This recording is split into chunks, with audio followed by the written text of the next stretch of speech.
Salmo 139.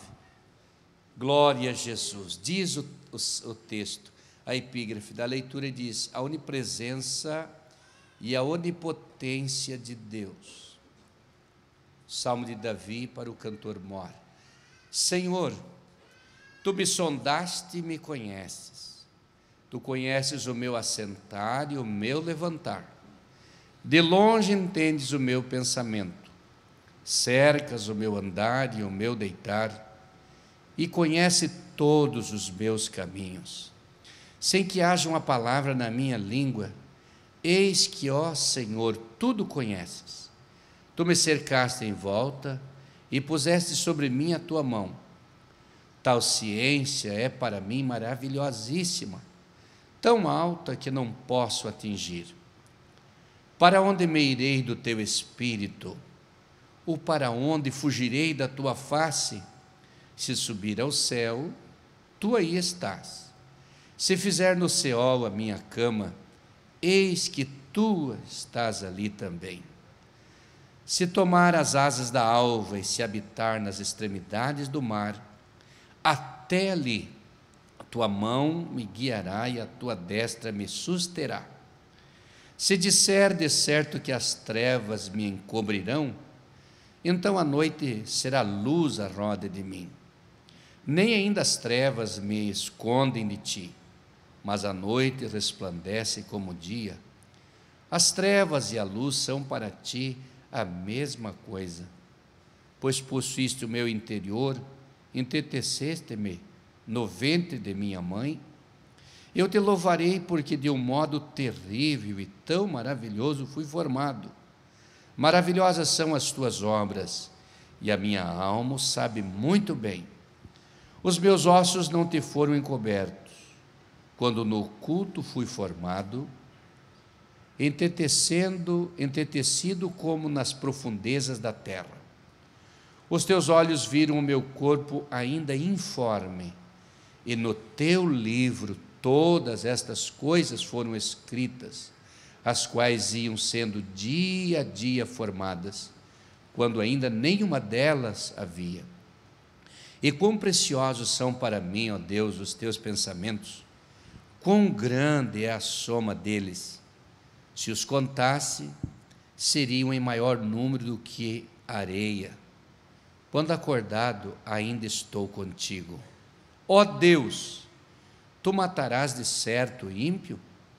Apartai-vos, portanto, de mim, homens de sangue, pois falam malvadamente contra ti, e os teus inimigos tomam o teu nome em vão.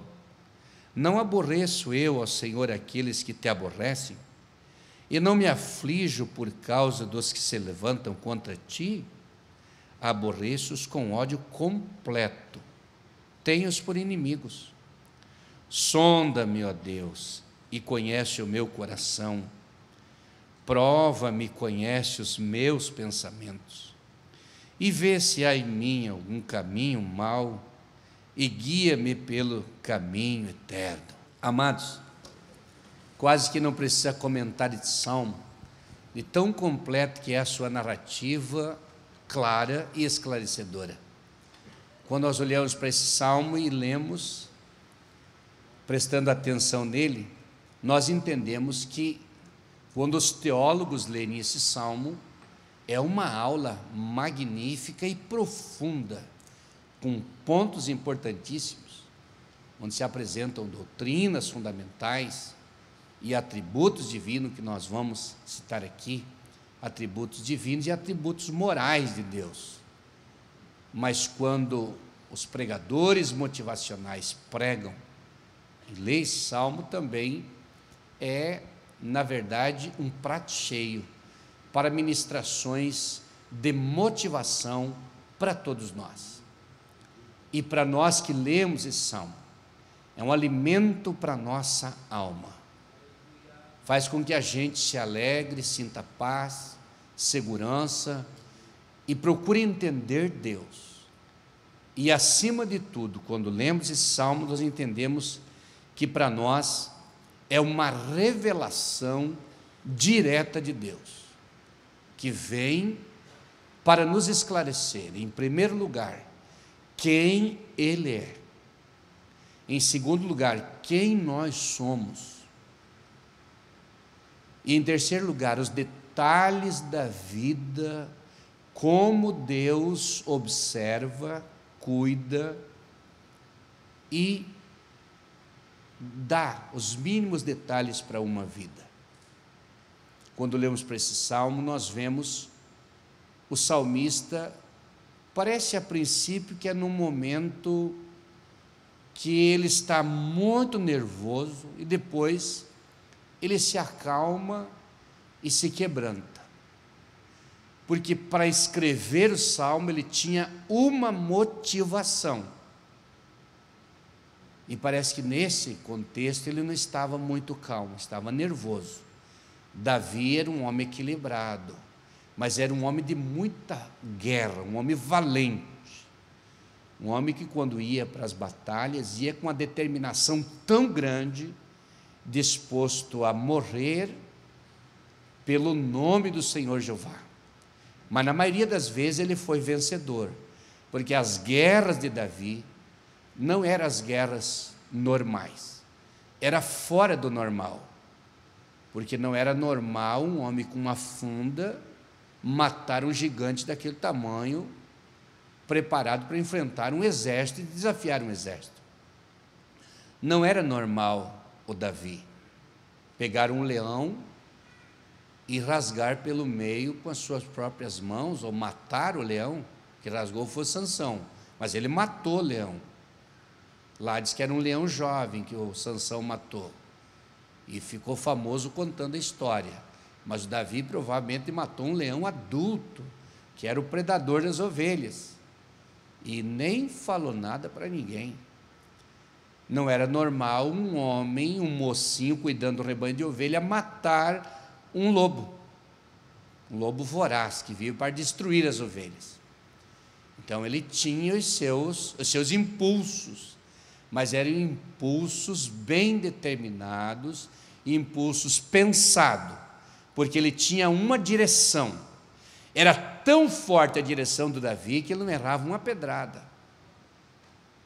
Era tão forte a direção do Davi que, quando seus irmãos tinham inveja dele, pediram para o pai cuidar de uma fazenda longe, para cuidar de umas poucas ovelhas, que era a comida, o prato preferido dos leões, ele já estava olhando ele como um rival, como alguém que ia talvez crescer mais do que eles, e ele cheio de poço, cheio de panco, Abinadab, Eliabe, Samar e outros. Uns compraram uma meia colônia de terra lá longe, uns colocaram as ovelhinhas lá, que os leões vão comer as ovelhas, e comem o Davi junto. E colocaram o Davi longe de cuidar das ovelhas. E o Davi foi lá, veio o urso, matou, veio o leão, matou, e tocou e cantou, aprendeu muito bem, ficou afinado na harpa, compôs hinos maravilhosos, salmos.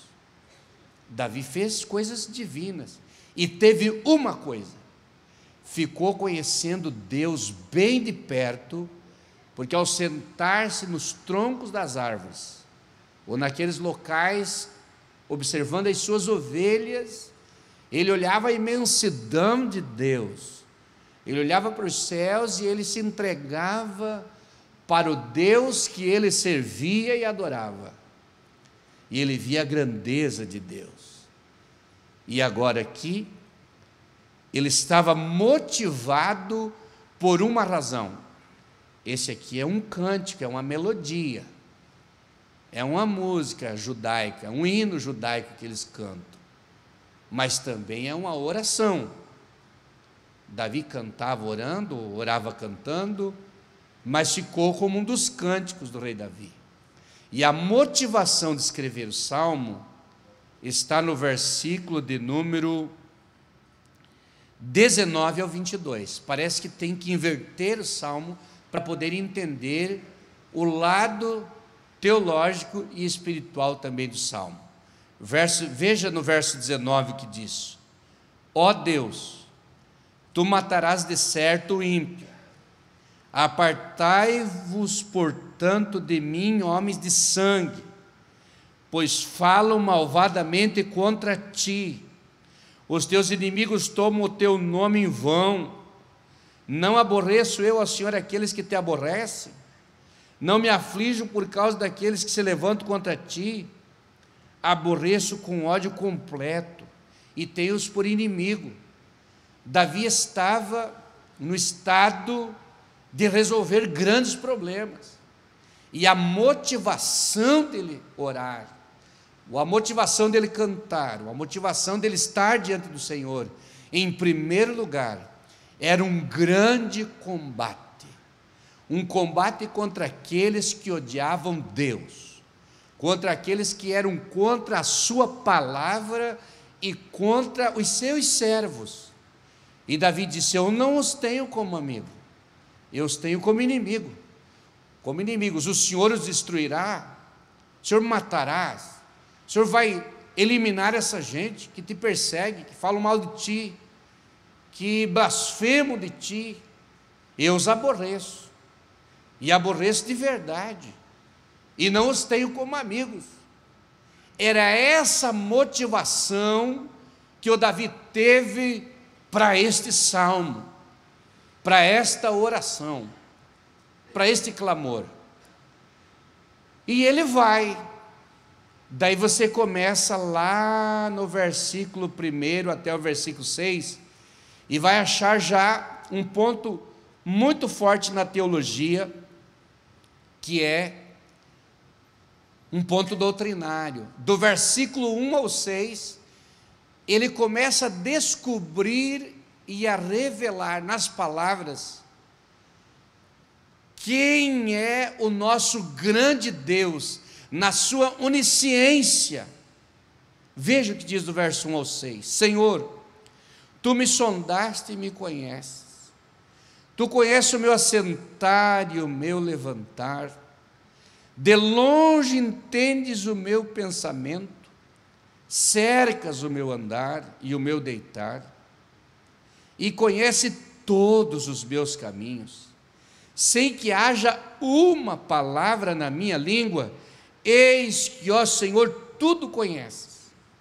Tu me cercaste em volta e puseste sobre mim a tua mão. Tal ciência é para mim maravilhosíssima, tão alta que eu não posso atingir.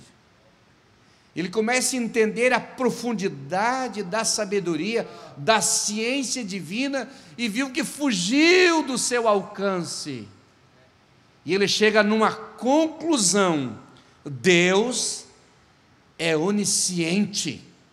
E aqui se revela o primeiro atributo que está na epígrafe do texto: a onisciência de Deus. Deus sabe tudo. E nós poderíamos falar aqui 1 hora sobre esta frase: Deus sabe. Onisciência de Deus revela o atributo divino: Deus sabe. Vamos pontuar mais ou menos o que ele sabe antes de seguirmos em frente? Senhor, tu me sondaste e me conheces. Sondar, ele olhou dentro e conhece o meu assentar. Veja os detalhes de Deus nesta grande revelação do salmista aqui. E o meu levantar, até nisso Deus tem tempo para estar cuidando. O meu assentar, o meu levantar, e de longe entendes o meu pensamento, sem que haja uma palavra na minha língua. Ó Senhor, tu sabes tudo, sem que haja uma palavra. Tu conheces o meu assentar e o meu levantar, de longe entendo o meu pensamento, cercas o meu redor e o meu deitar, e conheces todos os meus caminhos. Cercas o meu andar, o meu deitar, e conhece todos os meus caminhos. Você imaginou para onde que você está indo, Deus está olhando o caminho, Ele está cercando atrás, na frente, esquerda, direita, tem Deus tudo ao redor, porque Ele sabe tudo, sem que haja uma palavra na minha língua. Eis que o Senhor tudo conhece. Você imaginou? A gente não falou nada, Deus já sabe o pensamento. A gente não falou nada, mas Deus já sabe a palavra que vai ser pronunciada. Glória a Deus. Esse negócio de cercar em volta, tu me cercasse em volta e pusesse sobre mim a tua mão. Além de cercar todo ao redor, a mãozona em cima. Mas não é uma mão de castigo, porque Ele está nas guerras do Senhor, Ele está no trabalho de Deus, Ele está orando, Ele está se entregando, Ele está servindo, Ele está entendendo a onisciência de Deus. Então Deus está cercando tudo ao redor, mas não está deixando cair nada na cabeça dele. Glória a Deus, glória a Jesus, onisciência de Deus. Ele está entendendo a onisciência de Deus. Nós precisamos entender que Deus está ciente de tudo. É tão grande a ciência de Deus. Tem um hino que nós cantamos lá de vez em quando aqui: ó profundidade das riquezas, fonte da sabedoria. Às vezes eu choro quando escuto esse hino. Profundidade das riquezas, fonte da sabedoria. Esta ciência é tão maravilhosíssima e ela é tão alta que eu não posso atingir. Você entende Deus?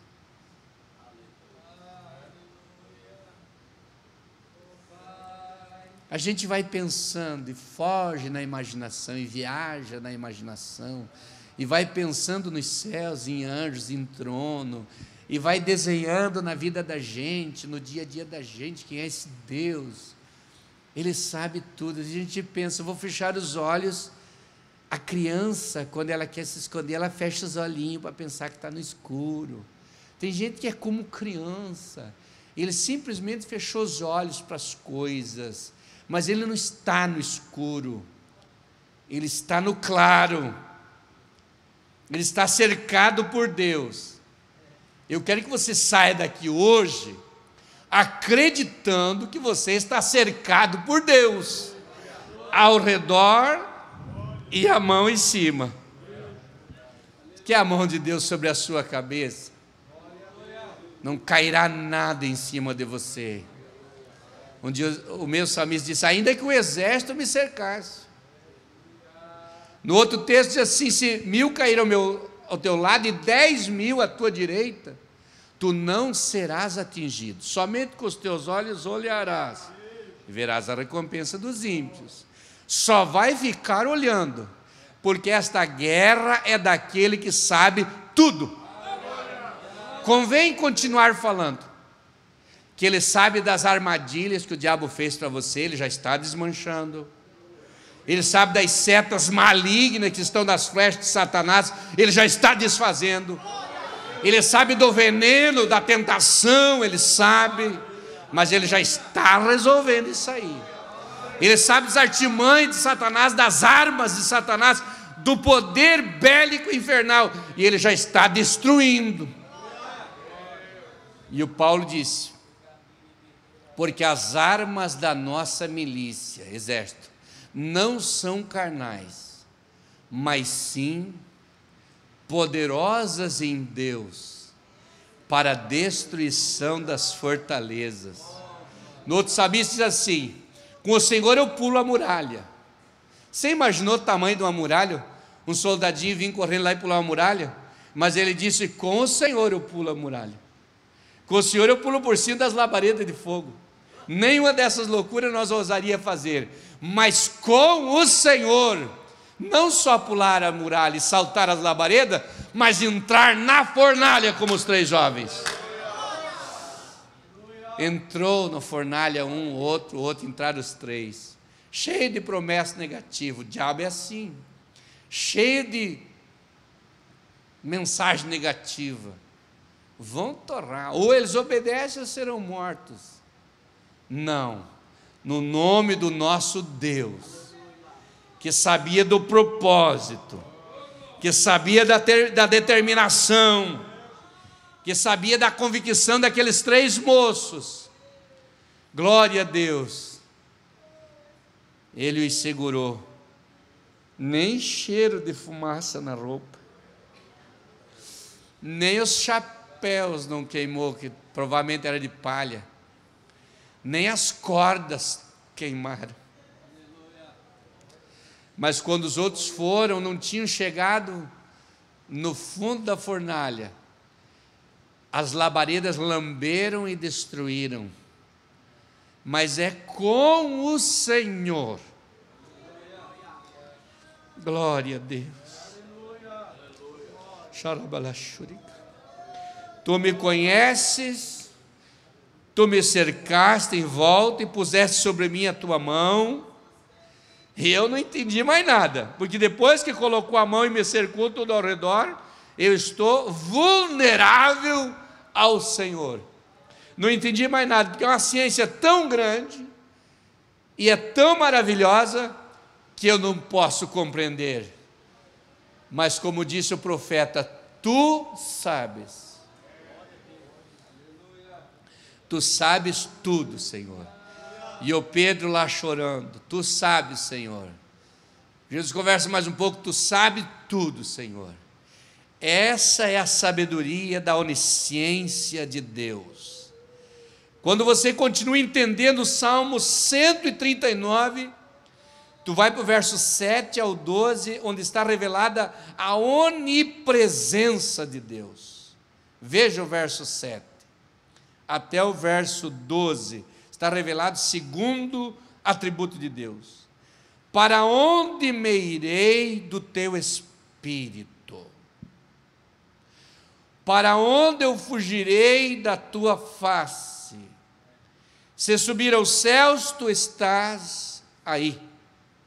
Se fizer no seu a minha cama, ali estás também. Se tomar as asas da alva, se habitar nas extremidades do mar, até ali a tua mão me guiará e a tua destra me susterá. Se disser de certo que as trevas me encobrirão, então a noite será como luz à roda de mim. Nem ainda as trevas me escondem de ti, mas a noite resplandece como o dia, e as trevas e a luz são para ti a mesma coisa. Esta é a onipresença de Deus. Ele está aqui, e Ele está ali, e Ele está lá. Ir para o escuro, Ele está vendo. Ir para o céu, é a morada dEle. Descer nas profundidades do Seol, seus olhos estão lá. Para as extremidades do mar, Ele está lá. Ele é onipresente. É o único que pode estar presente em todos os lugares no mesmo momento. Onipresença. Falei da onisciência, é o único que pode saber todas as coisas no mesmo momento. Ele está olhando para esse, ouvindo, e toda a humanidade do globo, e de todos os outros planetas, e tudo, no mesmo momento, em tempo real, Ele está com tudo na sua memória, sabendo tudo. E na sua onipresença, Ele está presente em todos os lugares, no mesmo momento. Dentro do carro, dentro do quarto, dentro da sala, lá na empresa, a par da máquina, no balcão de serviço, na esquina, no ponto do ônibus, no barbeiro, no caixa do mercado, na fila do INSS, na praça. Não tem. Ele está presente e não tem como, porque ele descreveu aqui com a sua sabedoria: para onde eu me irei do teu espírito? Pense só nessa frase: para onde me irei do teu espírito? Quem foge do Espírito Santo? Quem foge do Espírito de Deus? Que o Espírito de Deus, ele vai, irmãos, para convencer, porque ele não é que nem nós. Nós reprovamos pessoas porque a nossa natureza é carnal e maldosa desde a nascença. É só Jesus para ter misericórdia. Mas ele não. E se ele diz que está presente, é incondicional. Ele está junto, independente da situação, da circunstância. Então ele vai no baile atrás de desviado? Vai. Ele está lá junto. Em qualquer lugar onde estiver, ele está ali. E você vai ver pessoa que você pensa que Deus não está junto com ele. Deus está com ele num contexto de obediência, mas num contexto de onipresença, ele está ali. E dali um pouco, para a igreja. E vai vir chorar aqui, dar glória a Deus e falar línguas estranhas com nós aqui. Você precisa acreditar que Deus está presente. Então não tem como se esconder. Então não tem como fazer nada, não existe saída. Eu preciso entender que Deus é onipresente, que Ele está comigo. Meus irmãos, Ele está falando aqui no deitar. Então lá na cama, sozinho no quarto, vou deitar, Deus está vendo. Eu vou voar de avião, 960 por hora, mas subir ao céu, tu estás ali. Vou descer num túnel e vou me enfiar lá num cantinho lá, mas ali o Senhor está. Eu vou tomar as asas da alva, vou habitar na extremidade do mar, mas até ali a tua mão me guiará e a tua destra me susterá. Esta é a onipresença de Deus. Mas quando você vai ver o terceiro atributo, que é a onipotência de Deus, você pega do versículo de número 13 até o versículo 16, e você vai ver a onipotência de Deus. Veja: pois possuíste o meu interior, ele já pegou, isso é autoridade. Entreteceste-me no ventre da minha mãe, foi fazer lá. Eu te louvarei, porque de um modo terrível e tão maravilhoso fui formado, formou. Maravilhosas são as tuas obras, não faz nada errado. E a minha alma sabe muito bem, a alma, o sentimento, a sabedoria, os meus ossos não te forem cobertos, quando no oculto fui formado, entretecido como nas profundezas da terra, escondidinho no ventre da mãe, sendo formado como que estivesse escondido na profundeza da terra. Mas ali o Senhor foi entretecendo, foi tecendo, foi fazendo, dando crescimento, desenvolvendo. E o verso 16: os teus olhos viram o meu corpo ainda informe. Teve alguém que pregou aqui e falou do tamanho da criança no ventre da mãe, da mãezinha. Revelou a gravidez da esposa. 1 grão de feijão, que tem uns feijão mais pequenininhos, feijão maior. Eu acho que ele é o maior. Ele disse até o nome do feijão. o meu corpo ainda informe, e no teu livro, essa é maravilha, todas essas coisas foram escritas,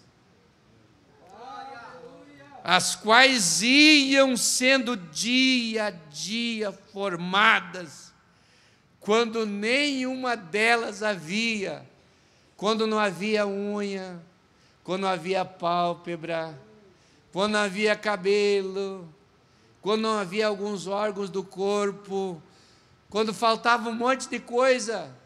Você já viu a criança de 7 meses nascer, de 6 meses, prematura? Eu peguei na mão já uma criancinha de 1,1 kg na mão, se criou. Tá, uma moça hoje lá com quase 20 anos, lá no Paraná, neta de um pastor. Você já viu a criancinha que falta coisas para se formar ainda? Que a orelhinha é retinha, ainda falta as curvinhas na orelhinha, o narizinho tem que se ajeitar. Aqui está escrito: os teus olhos viram o meu corpo ainda informe, e no teu livro todas essas coisas foram escritas, as quais iam sendo dia a dia formadas, quando nenhuma delas havia. A definição de sexo, que com ultrassom os médicos veem. Esse negócio de sexo, de homem e mulher, é mais antigo do que o rascunho da Bíblia. É mais antigo, lá atrás. E numa época de tanta inteligência, descoberta, tecnologia, informática, ciência, matemática e filosofia, e vai, área do conhecimento. Agora, querem dizer que não sabe mais o que é, depois que vai para a escola já. Mas aqui diz o texto: os quais iam sendo dia a dia formadas, quando ainda nenhuma delas existia. Me parece que aos filhos de Jacó, tinha alguém no ventre da mãe, que alguém diz: do teu ventre tem 2 homens, e são 2 governos que vão nascer aí. Você lembra? É um texto da Bíblia. Tudo, essa é a onipotência de Deus. E para entender melhor, na prática, a motivação que levou Davi a escrever, exatamente está nesse texto, do versículo 19 ao 22. E agora você poderá ver aqui um ponto muito interessante, que é o 5º ponto aqui desse texto. Está falando aqui desse poder tremendo que Ele pode com todas as coisas, do versículo 7 ao 12, e agora do 13 a 16. Ele pode com tudo. Eu preciso falar um pouquinho nisso aqui. Irmão, não adianta fazer força contra Deus. Não adianta resistir Deus.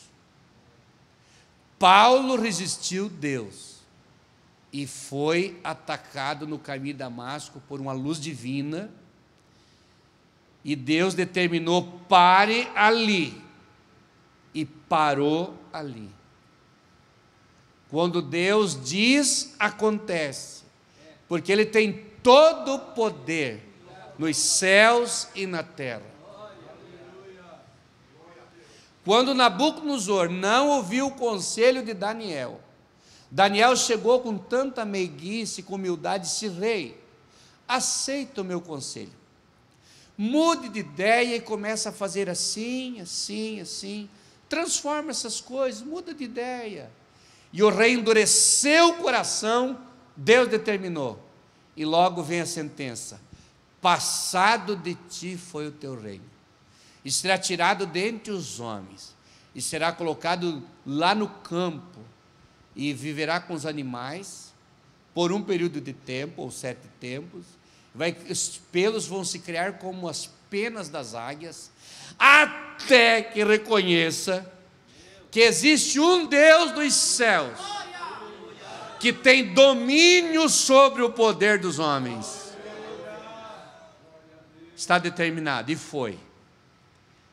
E chegou um dia depois que o sol queimou, a chuva molhou, e aquele homem estava virado num bicho, que talvez seja esse a origem do lobo-homem, penso eu, pelas características que a gente entende isso aí, ou vê falar.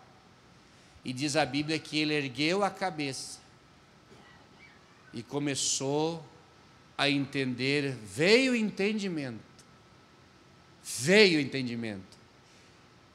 e ele entendeu o Deus dos céus, e saiu dali, determinou a adoração única e exclusivamente a Deus, e Deus o restituiu no seu lugar, porque Deus não é injusto, Ele corrige, mas Ele ama. Esta onipotência de Deus faz-nos temer tanto, porque Deus para o exército.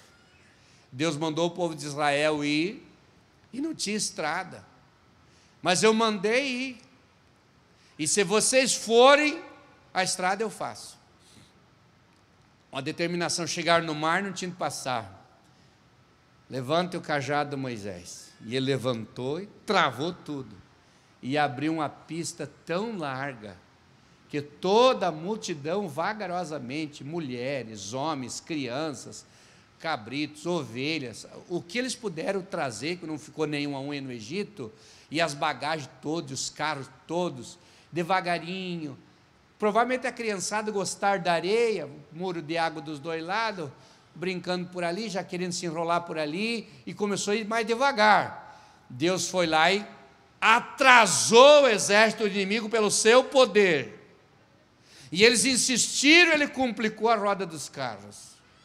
E os carros andavam com dificuldade, vagarosamente, até que o povo de Israel passou, e a água desceu e consumiu com Faraó e os seus cavaleiros. Deus tem poder, irmão. Eu quero falar do lado positivo para a nossa fé. Se você puder acreditar nesta palavra, você vai colocar um problema difícil para Deus resolver. E você vai entender que Ele tem todo o poder, Ele é onipotente. Se for doença, Ele desfaz. Se for problema tranqueiro, Ele tira da tua frente. Ele tem poder para resolver o teu problema. Você precisa acreditar.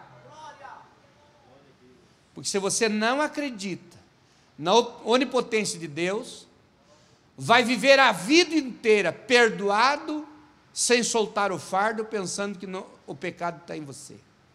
Vai ficar a vida inteira sendo derrotado, e Deus já determinou que é vencedor há muito tempo. Poderia já ter conquistado tanta coisa, mas ainda não saiu debaixo do jugo. Eu fui visitar um irmão, ele ia soltar um pássaro, e aquela ave estava tão acostumada a ficar na gaiola, que abriu todas as portinhas da gaiola e tocava, e ele ficava com medo de sair dali de dentro. De tanto que ele acostumou a ficar naquele limite, naquela gaiola de prisão. Tem gente que ele está tão acostumado, está dentro de um cubículo infernal, dentro de uma gaiola infernal, que não acredita que Deus libertou. Mas em nome de Jesus seja quebrada agora essa corrente. Em nome de Jesus seja quebrada essas algemas agora. Em nome de Jesus seja repreendido esse mal agora. Que o poder de Deus venha para desfazer as obras de Satanás. A Bíblia diz que o Filho de Deus se manifestou, meu Deus, para desfazer as obras de Satanás. Glória a Deus. E daí no final de tudo, o salmista encerra nos versículos de número 21 ao 23 e 24, dizendo: sonda-me, ó Deus, e conhece o meu coração, prova-me e conhece os meus pensamentos, e vê se há em mim algum caminho mau, e guia-me pelo caminho eterno. Conhece o coração, o centro da vida, e os pensamentos, o centro da imaginação. Não é mais o homem que começou a orar nervoso. Depois de um período de oração, depois de um tempo quebrado diante do Senhor, ele saiu dali preocupado que poderia no dia a dia da sua vida ele ter alguns enroscos, alguns problemas. E ele já foi pedindo para Deus ter misericórdia dele, sondar ele e ver se tinha alguma coisa que poderia tirar ele da direção de Deus. Se tem alguma coisa, Senhor, sonda-me, Senhor, e me conhece meu coração, conhece meus pensamentos, vê se tem alguma brecha na minha vida, porque eu preciso de conserto, eu preciso de cuidado. Mas provavelmente ele lembrou, ele me cerca ao redor e põe a mão sobre mim. Agora eu vou trabalhar porque a parte de Deus está pronta. Agora eu quero que Ele trabalhe dentro de mim. Soberano Deus e Pai Celestial, em nome de Jesus Cristo, Teu Filho, nós estamos na Tua casa nesta noite, nós estamos na Tua presença nesta noite, orando, meu Deus, pelos Teus filhos, te agradecendo pela vida do Teu povo, te agradecendo pela presença do Teu Espírito Santo, pedindo ao Senhor que abençoe essas vidas, complete a Tua obra em nossos corações, venha abençoar a Tua igreja, venha abençoar o Teu povo, venha abençoar os Teus filhos, Senhor. Abençoe agora, derrama poder e graça, derrama autoridade, Senhor.